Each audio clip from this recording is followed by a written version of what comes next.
process, because when they finally said this kidney stone is hung right where the two your urethra, right in there where they one tube coming out of this kidney, one coming out of that one.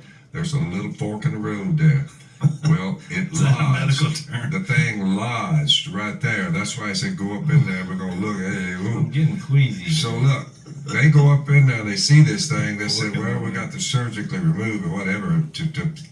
He said, "We're gonna have a little piece of looks like a y'all catch garfish or rod and reel. Their teeth get hung on this little. It's a little fuzzy ball." He said, "We're gonna foul that thing." And I said, "So what's the next move?" He said, "Come on out of there with it." So that's what they decided to do to get rid of it. Well, I laid back when it came time for them to go hunting for the kidney stone, and the guy said, some nurse said, you're going to feel a little warm pain in your arm.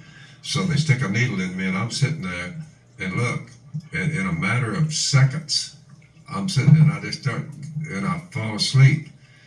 As soon as my eyes closed like that, now listen to this carefully. You'll learn about the resurrection of the dead.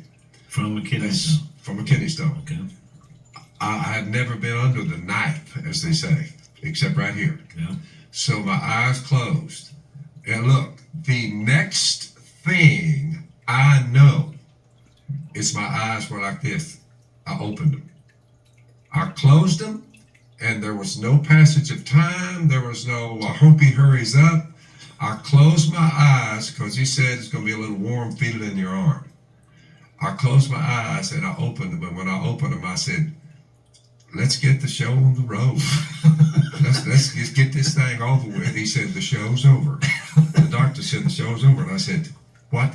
He said, the show's over. I said, did you get the kidney stone? He said, I got the kidney stone. And he had it in a bottle. And he shook it like that and handed it to me, and I said, I finally understand the resurrection of the dead. And he said, told one of the nurses, I think he's hallucinating. Take it back to his room. I said, I ain't hallucinating. I said, no. I said, no time passed for me. Yeah. I said, how long was that whole procedure? He said, about an hour. I said, I closed my eyes and I opened them. That could have been 100 hours. It'd have been the same result. I'd have closed my eyes, and 100 hours later, I'd opened it. But the time that passed for me was like this, that long.